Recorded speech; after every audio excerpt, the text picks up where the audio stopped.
Okay, let's unpack this. We're diving into a pretty intense situation, um, focusing on a confrontation in Chicago in the Brighton Park neighborhood that turned violent. Right, and it wasn't just any confrontation. This involved U.S. Customs and Border Protection agents, CBP, and local protesters, which immediately raises the stakes. Exactly. And this deep dive is important because, as you said, it wasn't just a local issue. It happened right in the middle of this huge federal immigration enforcement surge. That's the crucial context. The Department of Homeland Security, DHS, was running this nationwide operation, and the administration framed it, as a necessary response to threats. So that larger picture, the rhetoric, the nationwide scope, it really shapes how we have to look at what went down on the ground in Chicago. Absolutely. It changes the whole dynamic. So our goal today for you listening is to sift through the details we have. We need to lay out what happened that day in Chicago as clearly as possible. And then really analyze the conflicting stories, because you have these starkly different accounts coming from federal authorities versus the local and state officials. And finally, connect it all back to that bigger picture, this ramp up in federal enforcement across the country. It's about the shooting, yes, but maybe even more about the fight over the facts. The battle for the narrative, essentially. Okay, let's jump into the timeline of the incident itself. It was a Saturday. A CBP agent discharges their weapon, shooting and wounding a woman. This happened in Brighton Park, right? Yeah. 39th and Kedzie Avenue. That's the location. And what's striking is how fast the federal response was. The very next day, Sunday, federal prosecutors had already charged 2 Chicago residents. Yeah, that speed is definitely noteworthy. It suggests a certain level of preparation or perhaps determination to frame the event quickly. The individuals charged were Miramar Martinez, who was 30 years old. She was the woman who was shot, and Anthony Ian Santos Ruiz, aged 21. And the charge was serious. Yeah. Forcibly assaulting and impeding federal officers. The federal criminal complaint lays out a specific scenario. It describes the incident as an ambush. An ambush, right? The allegation is that Martinez and Ruiz used their cars deliberately to block and even strike the SUV that was carrying 3 Border Patrol agents. And this was happening apparently during some kind of convoy protest? According to the federal documents, yes. During that confrontation, one of the agents fired about 5 rounds. Striking Martinez multiple times. And it's important to note, none of the agents reported any injuries. Right. Martinez was hit, treated for non-life-threatening injuries, but the agents themselves were unharmed physically in the clash. After treatment, Martinez was taken into custody by the FBI. But here's a really key point, and something for you, the listener, to focus on. What's that? Federal prosecutors did not file any weapons charges against Martinez. There's no mention in the court documents of her firing a gun or even having one as far as the charges go. Ah, that's significant. So the charge centers entirely on using the vehicles as weapons, essentially, assaulting and impeding with the cars. Exactly. It was about the physical blocking and ramming, according to the complaint, not about an exchange of gunfire initiated by the protesters. Which, that does make you pause when you hear the word ambush. You might typically associate that with firearms. Right. It frames the alleged threat differently as coordinated obstruction and vehicular assault, not necessarily a deadly force firefight initiated by the protesters. It focuses the legal case on the act of resisting or impeding the federal agent's movement, rather than, say, a self-defense shooting justification against incoming fire. And this is where we pivot straight into that battle of narratives we mentioned. Because the federal account was incredibly strong right out of the gate. Oh, absolutely. DHS spokesperson Tricia McLaughlin really set the tone. The language was forceful, almost aggressive. She claimed the agents were rammed by vehicles and boxed in by 10 cars. 10 cars. And she didn't stop there. She explicitly called it a coordinated attack by domestic terrorists. That specific term, domestic terrorists, that's a major escalation in rhetoric compared to, say, protesters or activists. It definitely is. Yeah. It assigns a national security threat level to local individuals involved in a protest, which is quite a statement. DHS also added claims specifically about Martinez, alleging she'd threatened agents online before and had engaged in doxing, publishing their personal information. So the federal narrative being built was one of pre-existing hostility and a planned, violent attack, justifying the agent's use of force as defensive.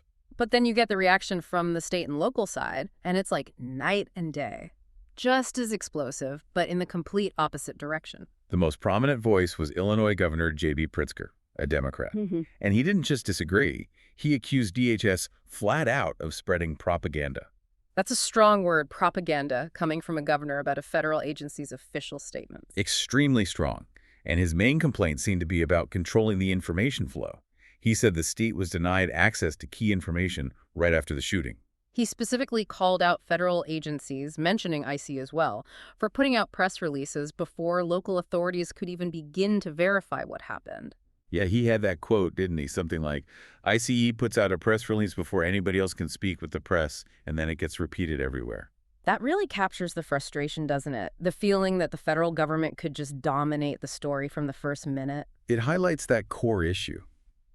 Whoever frames the narrative first often wins the public perception battle, at least initially, when a governor is accusing federal agencies of essentially manipulating the media environment.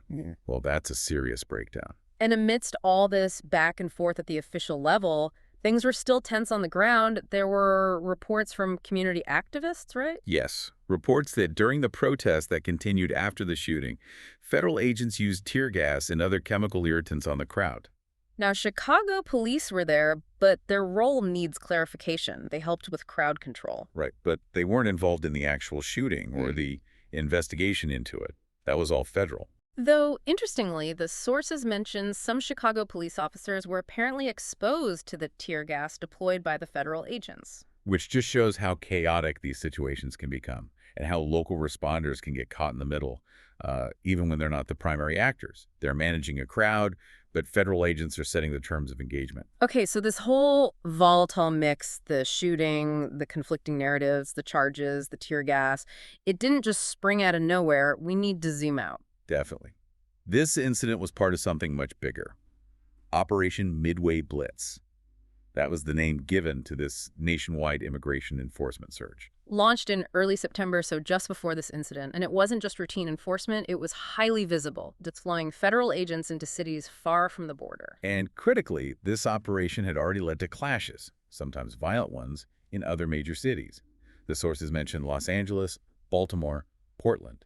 So Chicago wasn't the first flashpoint. It was perhaps the next predictable one, given this national strategy. Exactly. And the political environment in Illinois was already incredibly strained before the shooting even happened. This is where the National Guard story comes in, right? The shooting happened just one day after Governor Pritzker revealed something pretty extraordinary. Astounding, really. He claimed the Pentagon was planning to federalize 300 members of the Illinois National Guard. Federalize them, meaning take control away from the state. And Pritzker said this followed an ultimatum from the Trump administration. You really can't overstate how significant that is. A state's National Guard being federalized against the governor's will. That's a major, major escalation in federal-state power dynamics. Pritzker's reaction was forceful. He called the demand absolutely outrageous and un-American to demand a governor deploy troops within our own borders and against our will. He framed it as a defense of state sovereignty against federal overreach. A fundamental constitutional argument, really. And did DHS try to cool things down after that? Quite the opposite, it seems. Then Secretary Kristi Noem confirmed they were sending special operations units to Chicago to back up the agents already there. Special operations units, that sounds intense. It does. And her justification was consistent with the earlier rhetoric. She said, "We will not allow domestic terrorists to attack law enforcement." So doubling down on the domestic terrorist language and bringing in specialized federal units, it almost guarantees further escalation, doesn't it? It certainly creates that potential.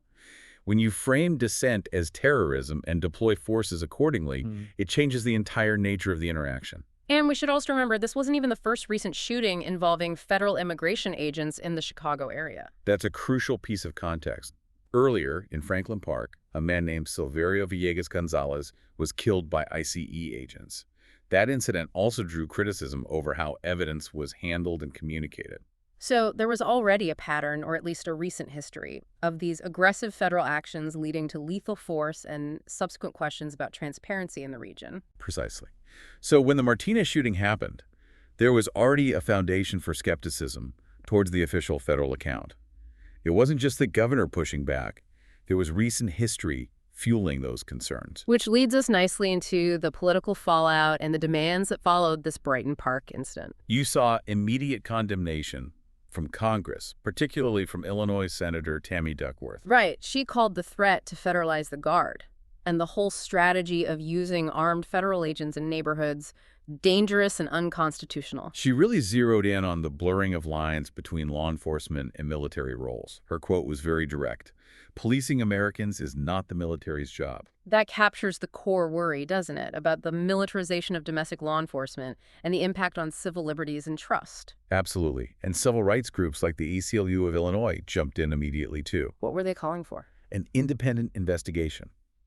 Not just into the shooting of Miramar Martinez, but into the entire deployment of these federal forces, their tactics, their rules of engagement, everything. They wanted transparency, basically, where the federal government seemed to be offering justifications based on perceived threats. Exactly. DHS officials just reiterated their stance. These operations were needed for law and order because, in their view, threats against their officers were escalating. So two completely different realities being described. One focused on constitutional limits and accountability, the other on operational necessity against perceived enemies. That's the fundamental clash right there. So let's try to synthesize this for everyone listening. What are the key takeaways from this deep dive? Well, you have a clear, documented violent event, a shooting where someone, Miramar Martinez, was seriously hurt.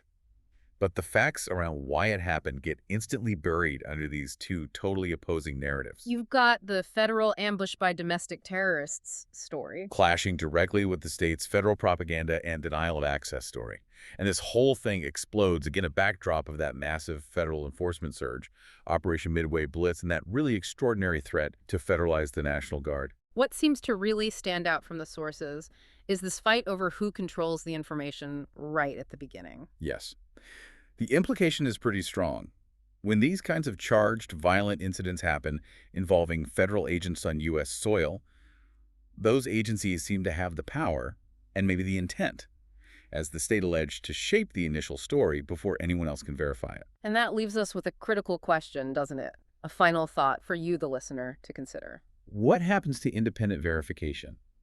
If federal law enforcement is involved in a shooting in one of our cities and state or local authorities say they're shut out from immediate information, how can we ever get a truly unbiased account?